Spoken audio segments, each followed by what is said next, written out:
ನಾವೊಂದು ದೃಷ್ಟಿ ಭ್ರಮೆಯನ್ನು ಉಂಟು ಮಾಡುವಂತಹ ಒಂದು ಚಕ್ರದ ಬಗ್ಗೆ ತಿಳ್ಕೊಳ್ಳೋಣ. ಇಲ್ಲಿ ಒಂದು ಚಕ್ರ ಇದೆ. ಚಕ್ರದಲ್ಲಿ ಯಾವ್ಯಾವ ಬಣ್ಣಗಳಿವೆ? ನೀಲಿ ಬಣ್ಣ, ಬಿಳಿ ಬಣ್ಣ, ಕೆಂಪು ಬಣ್ಣ ಇದೆ. ನಾನಿವಾಗ ಈ ಚಕ್ರವನ್ನ ಒಂದು ಗತಿಯಲ್ಲಿ ಸುತ್ತಿಸ್ತಾ ಇರ್ತೀನಿ. ಅಲ್ಲಿ ಯಾವ್ಯಾವ ಥರದ ಬಣ್ಣಗಳಾಗುತ್ತೆ, ಏನು ಬದಲಾವಣೆ ಆಗುತ್ತೆ ಅಂತ ನೀವು ವೀಕ್ಷಣೆ ಮಾಡಿ ಹೇಳಬೇಕು. ಏನಾಗ್ತಾ ಇದೆ ಅಲ್ಲಿ? ಬೇರೆ ಬೇರೆ ಬಣ್ಣದ ಛಾಯೆ ಕಾಣಿಸ್ತಾ ಬೇರೆ ಬೇರೆ ಬಣ್ಣದ ಛಾಯೆ ಕಾಣಿಸ್ತಾ ಇದೆ. ಹಾಗೇನೆ ಅಲ್ಲಿ ಬೇರೆ ಬೇರೆ ಆಕಾರಗಳು ಸಹ ಕಾಣಿಸ್ತಾ ಇದೆ. ಮತ್ತೆ ನೀವು ತೀಕ್ಷ್ಣವಾಗಿ ಗಮನಿಸಿದಾಗ ಅಲ್ಲಿ ಬೇರೆ ಬೇರೆ ವೃತ್ತಗಳು ಕಾಣಿಸ್ತಾ ಇದೆ ಅಲ್ವಾ?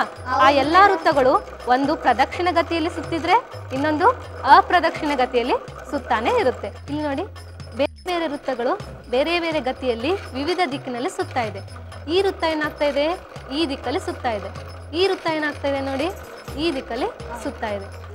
ಈ ವಿದ್ಯಮಾನಕ್ಕೆ ಕಾರಣ ಏನಂದ್ರೆ, ಸಾಮಾನ್ಯವಾಗಿ ಕೆಂಪು, ಹಸಿರು ಮತ್ತು ನೀಲಿ ಬಣ್ಣಗಳಿಗೆ ನಮ್ಮ ಚಾಕ್ಷುಷ ವ್ಯವಸ್ಥೆಯಲ್ಲಿ ವಿಶೇಷವಾದಂತಹ ಪ್ರಚೋದನೆ ಇರುತ್ತೆ.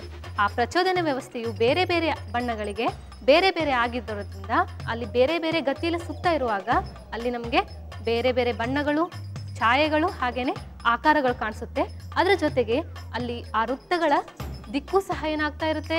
ಬದಲಾವಣೆ ಆಗ್ತಾ ಇರುತ್ತೆ. ಒಂದು ವೃತ್ತ ಅಪ್ರದಕ್ಷಿಣ ಗತಿಯಲ್ಲಿ ಸುತ್ತಿದ್ರೆ ಇನ್ನೊಂದು ವೃತ್ತ ಏನಾಗುತ್ತೆ? ಪ್ರದಕ್ಷಿಣ ಗತಿಯಲ್ಲಿ ಸುತ್ತಾ ಇರುತ್ತೆ.